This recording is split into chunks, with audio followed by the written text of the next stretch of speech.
The final road game of the season features a talented quarterback in Talea Tagovailoa for the Maryland Terrapins. Is that a formula for Ohio State to go to College Park tomorrow afternoon and walk into a trap game?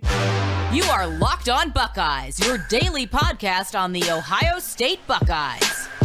Part of the Locked On Podcast Network, your team every day.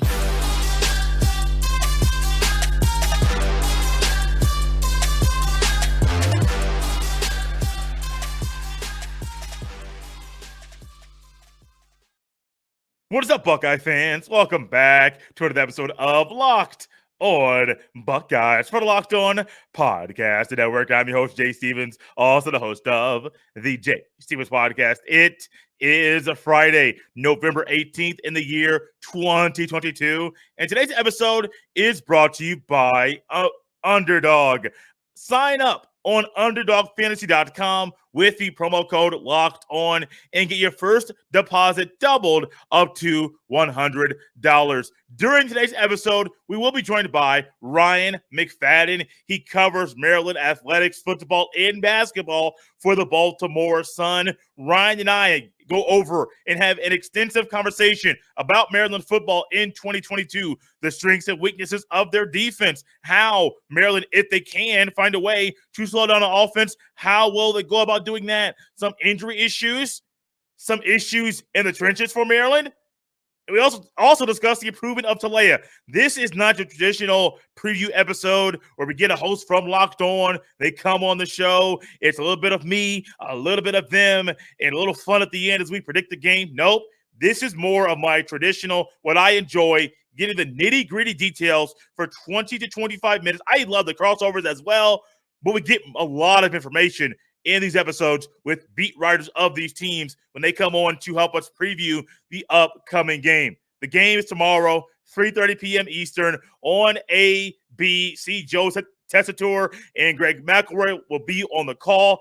Two guys that I love when they're behind the mic, and I can't wait to hear them call this matchup tomorrow between Ohio State and the Maryland Terrapins. And joining us now, here on Locked On Buckeyes, it's Ryan McFadden. He covers Maryland athletics, football, and basketball for the Baltimore Sun. Ryan, welcome to the podcast. Thank you so much, Jay, for having me. Yeah, no problem at all. The 11th game of the season for both Maryland and Ohio State is this weekend in College Park, Maryland. Different stories for both teams. One team's undefeated in the playoff race.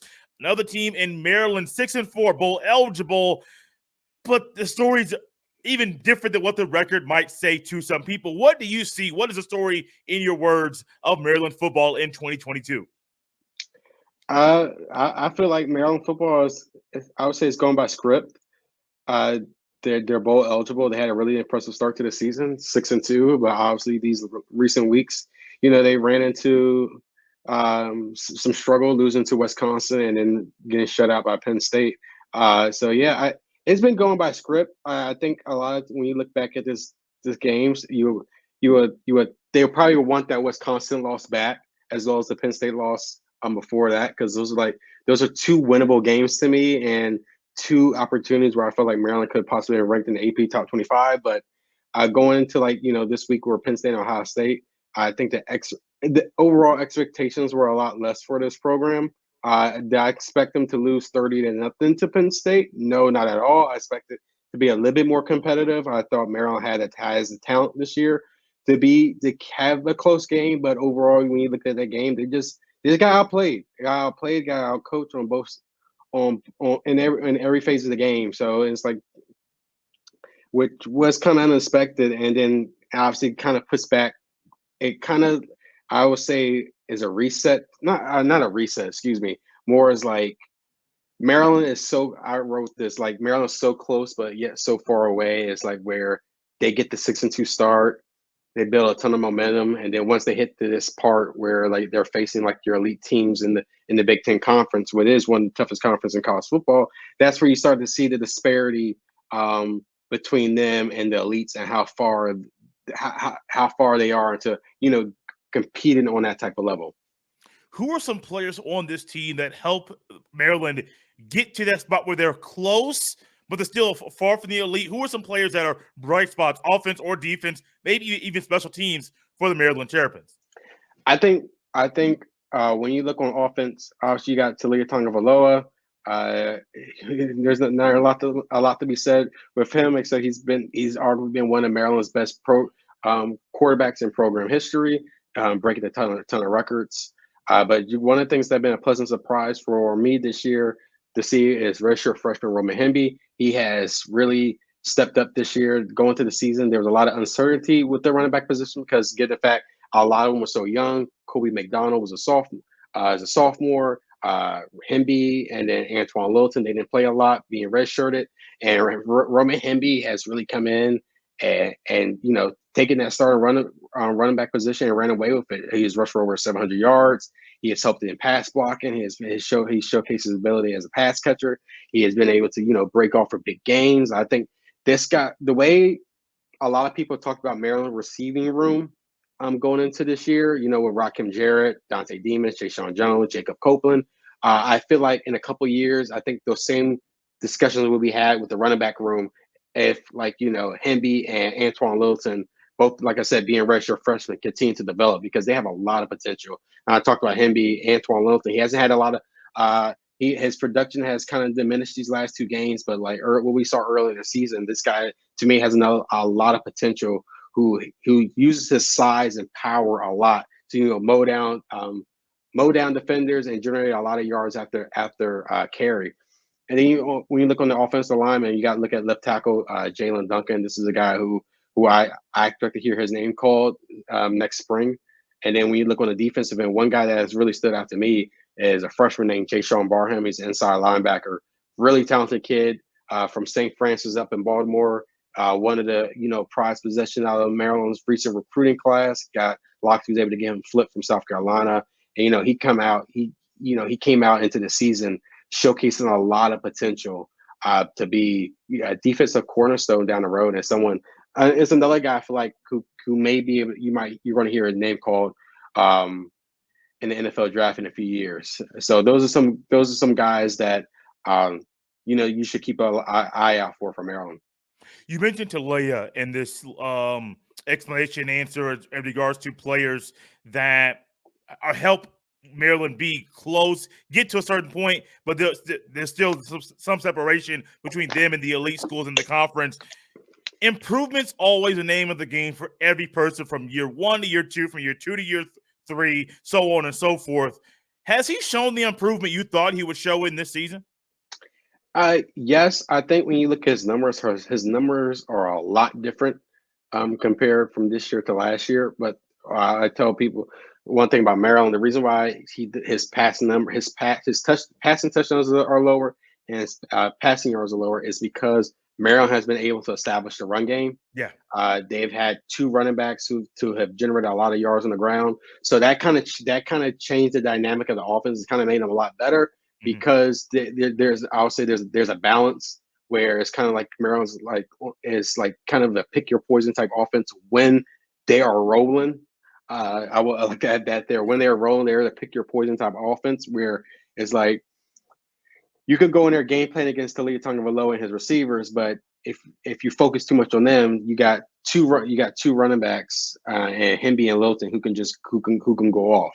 So there's a lot of weapons and. There's a lot of weapons on Maryland offense that they're at their disposal, and that's the same reason why you look at the receivers, a lot of their numbers are pretty low. Is because of that reason. It's so much that you can pick from on offense. But when you look at Talia, I think one of the biggest things that stood out to me in terms of improvement is the way where he's not letting turnovers and certain things impact the momentum of the game. I think one thing we saw last year, especially and in his first year. Even though it was a COVID season, but that was one thing that I took away from those 2 seasons is that he'll make a bad play, and it kind of lingered in his performance throughout the game. Where this year, he doesn't let those type of moments impact him moving forward, and he can able to to clear his head and still look good. So I think that's where I see the biggest improvement with Talia Tagovailoa. So it sounds like the mental battles he was having in 2020, where there's some errors were happening on the field, turnovers, things of that nature, maybe a bad throw. Those mental battles he had back then, he's not having currently when he's on the field. Oh yes, most definitely.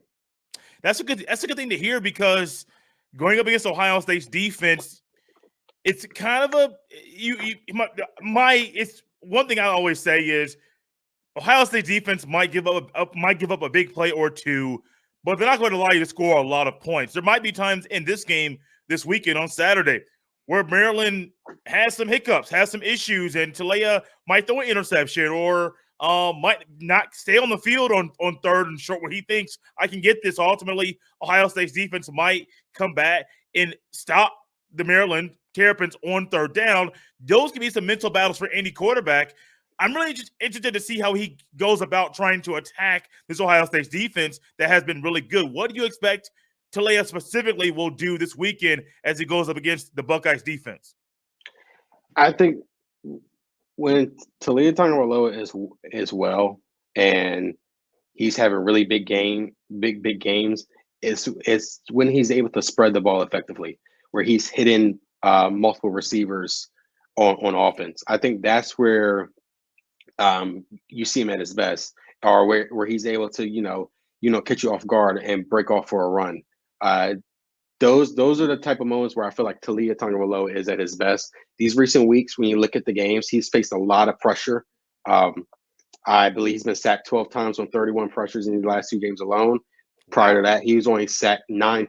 In the first 7 games of the year, he was only sacked 9 times in the first 7 games. So he's faced a lot of pressure. A lot of that, he's dealt with a lot of linebacker pressure, a lot of free rushers, coming at him.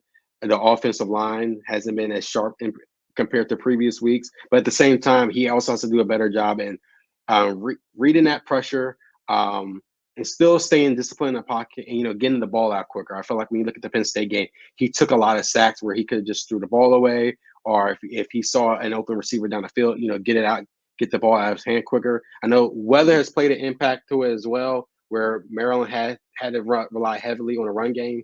But those are kind of things I did see. But when you look at previous games when Talia Tagovailoa is looking sharp and looking effective, it's his ability to spread the ball around. Interesting, because that's a sign of a really good quarterback, and a guy who is growing in his game is being able to spread the ball around. Some guys, even some of the better quarterbacks, the first time they get on the field, they lock it on one guy or 2 guys. Hey, that's my go-to. I'm going to him. Third, first, second, don't really matter. Fourth down, if we got to get it, I'm going to that guy. And you see the progression and the maturity, it might be a better word to describe him at this point in time. Spreading the ball around might be a great tool for him on this weekend. But also, you mentioned those running backs, and I saw some numbers, and I saw some good play from these guys as well. Roman Hemby has over 1,000 yards from scrimmage, 815 on the ground, 7 touchdowns, on his way to possibly having a 1,000-yard rushing season this year. And then Littleton, 331 on the ground and 6 touchdowns of his own, averaging 6.1 yards a pop, and Hemby and Littleton averaging 5.3. That's an asset that Maryland, if they want to play well this weekend, they might rely on those running backs to not allow the Ohio State's defense, Ryan, to be able to pinpoint and say, oh, they're going to pass all the time or they're going to run all the time. Utilizing those running backs and also those receivers will not allow the Buckeyes defense to be predictable, to predict what's going to happen. It's a great asset to have 2 guys in the backfield and a quarterback that can sling the ball and move the ball all over the field. Yeah, it's a true asset. And I think for Maryland, it's going to be key. They got to shore up their protection. They got to shore up their protection at the line of scrimmage. I think one of the things that's Loxley alluded to it on Tuesday, and he spoke on it today, is that they've been getting dominated in the trenches, and they've been getting overpowered on both sides of the ball at the line of scrimmage. So that's really hurt them from being able to establish that run game that has worked so well for them. And during their 6-2 start, I believe in the last 2 games alone, they've only been able to average 86 yards per game. So that's not good. And I think for Maryland to be competitive on Saturday, they're going to have to, establish the run game once again. And I think that will come with them being more physical up front. Injuries. It's the 11th game of the season. football is one of those games. It's a grueling grind. Some people describe the battle in the trenches as a little car crash every single play. Ohio State's battling injuries, and my guess is, Ryan, Maryland is as well. What's the injury update or status of some of the key players at Maryland right now? I think they're for Maryland. They're expecting left guard Mason Lumford to come back. He missed the last 2 games due to a concussion, and due to that, their center Jahari Barrett had to shift to left guard while they had to slot in Colton Deary, a freshman at center. And Loxie mentioned too as well is like Colton. He's a freshman, so he still has to get a lot more experience, and that experience is coming against Penn State and Wisconsin, who was really dominant of front. So that's where you kind of see the struggles at offensive line with Mason Lumford coming back. They add more strength, add more physicality with Jahari Brandt's going back to center, Lunsford at left guard. So I think from an injury standpoint for there, if they can get him back and ready to go on Saturday, I think that'll help for the offensive line. I think so. I was watching some of the Penn State stuff, and it didn't take long to see that Maryland was having issues in pass protection. It's really the trenches as a whole when Maryland had the ball on offense. And I know Ohio State has really been chomping at the bit, and they've been pressuring and pushing the guys up front to get more pressure. That's going to be a battle. It's going to be very interesting to see. You earlier mentioned the receiver room at Maryland, and that was something that was getting a lot of attention and a lot of talk. Raheem Jarrett, Dante Demas, a lot of people know them. Raheem Jarrett leads Maryland in receptions and with receiving yards. Also is tied for the lead on the season in receiving touchdowns. What are the receivers like? Who, other than the guys I just mentioned, I know you mentioned a couple earlier, are big pieces of the pie with Maryland's passing attack? I think you gotta watch out for Jay Sean Jones. This guy has battled with two torn ACLs during his time here in College Park, but that has not fazed him at all this year. He looks really good. He's looked really good so far this year. Another guy is like Jacob Copeland, the Florida transfer. He has had some solid moments. And then at tight end, Corey Dyches, he has done a good job in stepping in for Chick Okonkwo, who went to the Tennessee Titans. So I think someone like Corey Dyches, this is a guy he's a really talented pass catcher, and someone who you look at him, has like that wide receiver type body. So yeah, I think those, like a guy like a Corey Dyches and Jay Sean Jones, those are some guys you could keep an eye on. What are some strengths and weaknesses of Maryland's defense? Maryland, when you look at Maryland's defense, it is from the first half to the second half is completely night and day. Oh, wow. If you look at Maryland's first half, if Maryland played the way they do in the second half and the first half, a lot of games would be a lot different.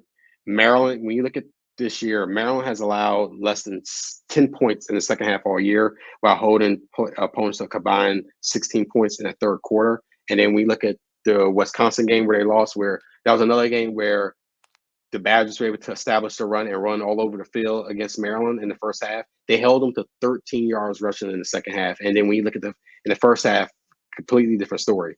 Maryland has been outscored 28 in the first quarter as well. If you look at the first quarter alone, Maryland, I believe, has been scored 28-0 in the first quarter in these last 3 games. So that's where I think Maryland's weaknesses is their first half defense, because they allow a lot of points. They allow a lot of teams to get out into rhythm in the first half.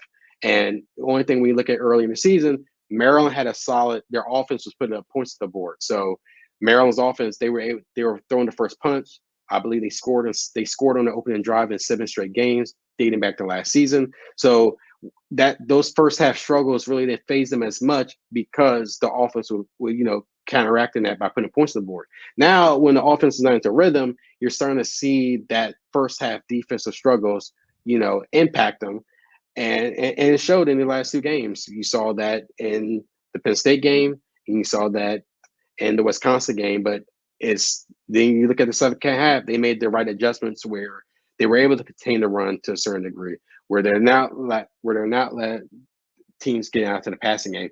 I believe Maryland only allowed Penn State to score 3 points in the second half. So when you look at the weaknesses with Maryland's defense, it's their first half defense, and not making those right adjustments from the jump, where they're not playing catch up in the second half. If Maryland played a consistent defense, the key defense performance for 4 quarters, they're in these games. But when you're allowing X amount of points in the first half, and the offense is not doing their part, that's what leads to a lot of your struggles and to these lopsided losses. Ryan, a few more things for you here very quickly. How do you think Maryland will attempt to slow down Ohio State's offense? I think it's going to be a challenge. I think when you look at Maryland, I think the biggest thing for them, what's hurt this team also has been their inability to slow down the run. These last 2 games, they have allowed 527 rushing yards against Penn State and Wisconsin alone. Those 2 teams average 263 yards per game, and that right there hurt Maryland. So I think stopping the run is step one. To me, I think it's going to be hard to slow down a guy like C.J. Stroud and Marvin Harrison Jr. But for Maryland, I think what can help them out is if they can limit the big plays to some degree and they can contain the run, I think they will be able to, compete. Like I said, the biggest thing for them, they cannot allow too many points in the first half where they're getting themselves into a hole. We've seen what happened in the last 2 games, how that played out. That cannot happen. They've really got to play a cleaner defensive performance to start the game. And I think if they're able to have a solid first half on defense, then they can build off momentum. And another thing too, they got to stop with the mental errors. They've done that. They've calmed that down recently, even though they have lost 2 games. The mental errors in terms of dumb penalties, which really plugged them early on in the year, you kind of started seeing that less. So if they cannot beat themselves on that end, then they can be competitive to some degree.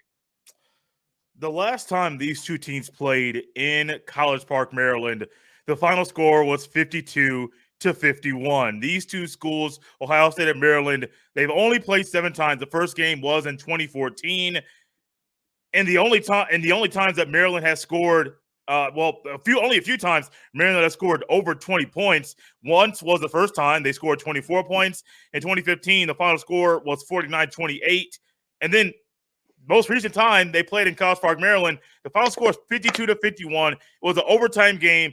Maryland went for 2, did not get it. Ohio State left College Park, Maryland with a win. Dwayne Haskins, Benjamin Victor were some guys that were in that game from Ohio State, guys that are wondering who played. Paris Campbell was there as well, J.K. Dobbins.